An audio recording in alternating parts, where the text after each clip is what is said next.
Can you see me? Yep. Okay.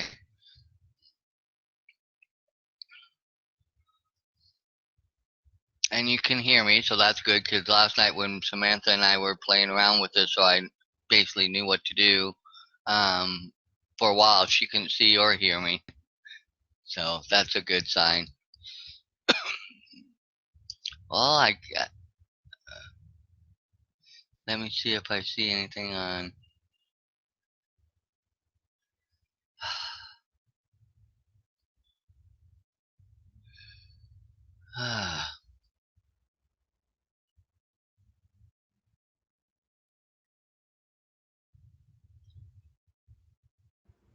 I guess I only get 15 minutes or something. I got Same 14. here. Yeah, okay. So, okay, that's something else we'll have to tell her too, because that's all I signed up for was 15 minute. I mean the freebie. So, um, oh, hang on. Okay. Uh,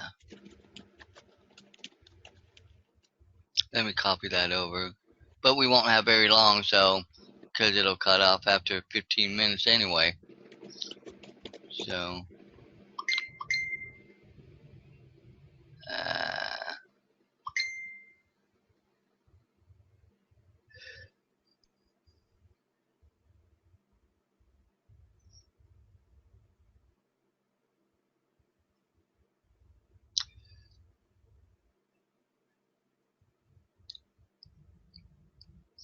Sandy just Sandy just messaged, so I'm putting the thing in here. Oh crap.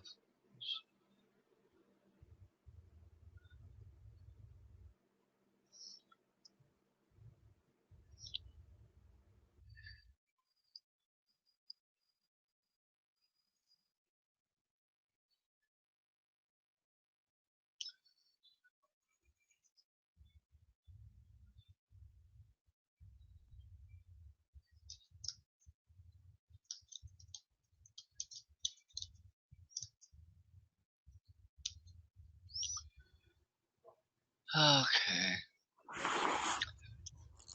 There's Sandy. Okay.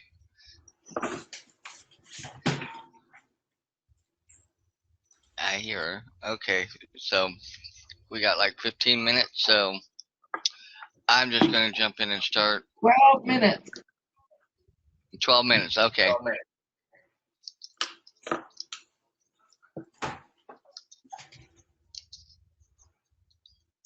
Okay, Sandy. So we're gonna get going fast. I'm just gonna introduce and get going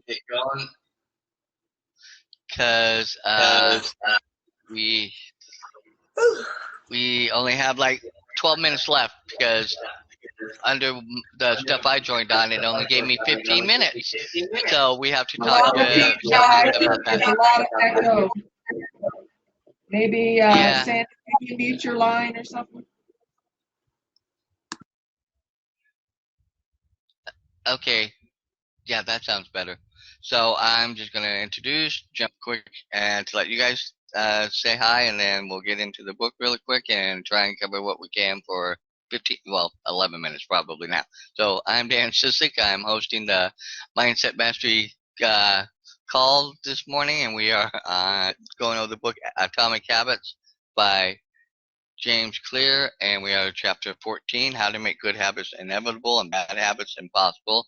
I've got two of the other group members and great friends, and I've known these people for quite a while now. They're awesome. So I'll let Catherine and Sandy introduce themselves really quick, and we'll jump in. Hello, this is Catherine in Boulder, Colorado.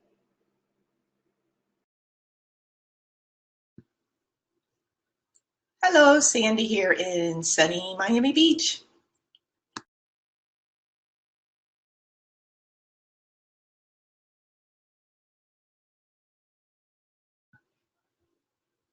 Now I don't hear you. Sorry, I had to unmute myself. I unmuted myself. So I'm Dan Sissick. I'm in sunny Las Vegas where it's hot now. And I'm going to just jump right in on chapter 14, how to make good habits inevitable and bad habits impossible. So in the beginning, it talks about in the summer of 1830, Victor Hugo was facing an impossible deadline. 12 months earlier, the French author had promised his publisher a new book. But instead of writing, he spent the year pursuing other projects, entertaining guests, and delaying his work. And then frustrated, Hugo's publisher responded by setting a deadline less than 6 months away, and the book had to be finished by February 1831. So Victor Hugo concocted a strange plan to beat his procrastination. He collected all of his clothes and asked his assistant to lock them away in a large chest.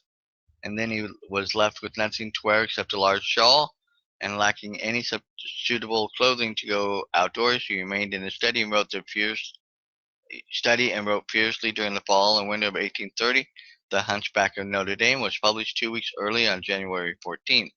So to me, that sounds like a very extreme way to get himself to focus on what he needed to do, but look at the incredible work that came out of that Hunchback of Notre Dame, which I've not necessarily read it, but I've understand the story and I've seen a couple movies about it. So on that, I think that shows how you can do that. But and it says sometimes success is less about making good habits easy and more about making bad habits hard. And this is an inversion of the third law of behavior change: make it difficult. So in here, he just goes on and talks about, using a commitment device is a choice you make in the present that controls your actions in the future. And like, Victor Hugo taking the stuff, his clothing, and locked it away so that he couldn't go anywhere. Basically, wouldn't be able to dress appropriately to go out. So on that, um, I don't know. I don't think I've ever gone to lengths to try and keep myself from procrastinating, which maybe I should because I do that quite often sometimes. But um, have you guys got any thoughts on that? Did either of you read the chapter or anything? 'Cause I actually read it last night. So, but if you have anything to throw out or add, please do because we're very limited on time. So this is going to be a very short uh, mastermind today.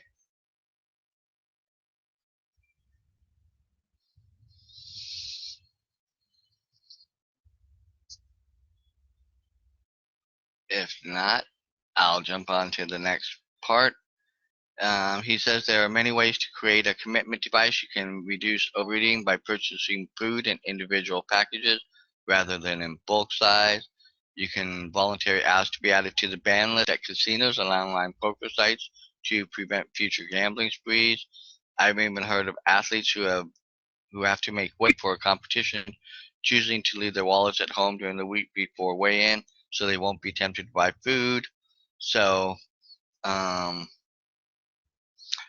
this one is the one I thought was interesting. As another example, he had a friend who was near IO purchased an outlet timer, which is an adapter that he plugged in between his internet router and the power outlet. At 10 p.m. each night, the outlet timer cuts off the power to the router, and when the internet goes off, everyone knows it's time to go to bed.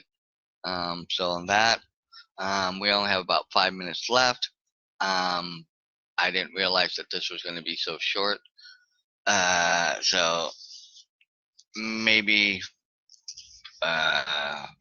we should delay the further discussion on this until we figure out the time limit constraints because did not realize that this was because last week we had a full hour when under Samantha's stuff and everything, so I think she paid for the subscription whereas I didn't.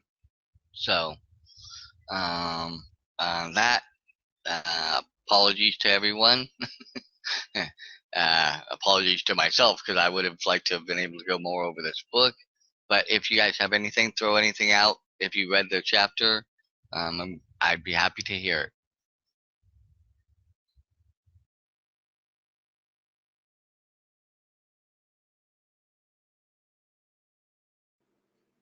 I listened to the chapter and I don't really have anything much to say about it. It's, automatic bill pay helps me not be late on my bills. And I've certainly turned off notifications for social media and things like that to help unclutter my life. But I thought a lot of the examples were very extreme.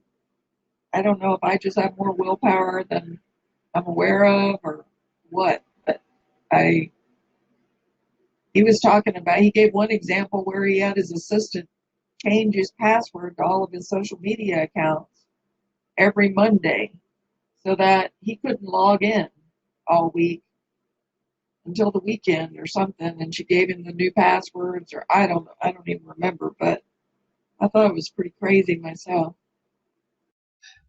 Yeah, I will agree. I think that this chapter, um, I admit I tend to procrastinate at times, like trying to find out about the setup last night because I was busy all week.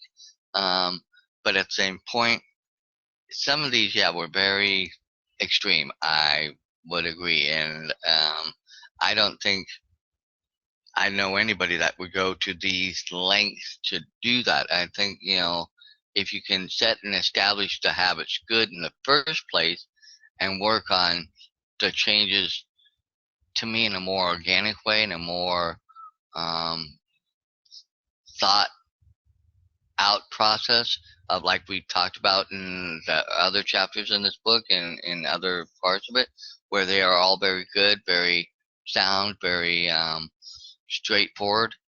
I think that's the better way to go. I don't think you if you get to where you have to do extremes, then you might really want to look at your whole everything you're doing and what you're about, and to go back and use the steps he uses in the book in the other chapters to build and create the habits and change the bad habits that you want. So that's what I basically got out of this.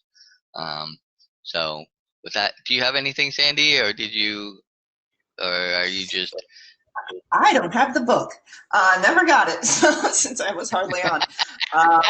But I, but I, no, I agree with Catherine. Like, I can't think of really anything I ever did extreme, like, because you sort of set your internal limits and you know what you want to set and you follow that if you really are good at disciplining yourself. I mean, I guess people have to go to extremes if they don't have the willpower or they don't know how to control themselves. I don't know. It seems like it's something you can do if you really want to make a change. You can control it yourself. I mean, maybe the only thing I can think of I did was when I was having a problem with drinking. Like I wouldn't put it in my house. Like I knew if I had beer or wine in the house, I would drink it and I would want to go get more. So it's something that I've never since then I don't have in my house because I know that I'll drink it if it's there. So that's the only thing I can think of for myself that's where I have to put a limit on myself because it's, yeah. But that's it, yeah.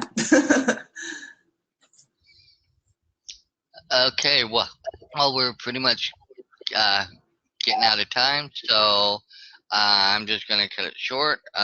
Really quick, I'll just say chapter summary. The inversion of third law of behavior changes make it difficult. A commitment device is a choice you make in the present that locks in better behavior in the future. The ultimate way to lock in future behavior is to automate your habits. One-time choices like buying a better mattress or enrolling in automatic savings plans are single actions that automate your future habits and deliver increasing returns over time. And using technology to automate your habits is the most reliable and effective way to guarantee the right to behavior.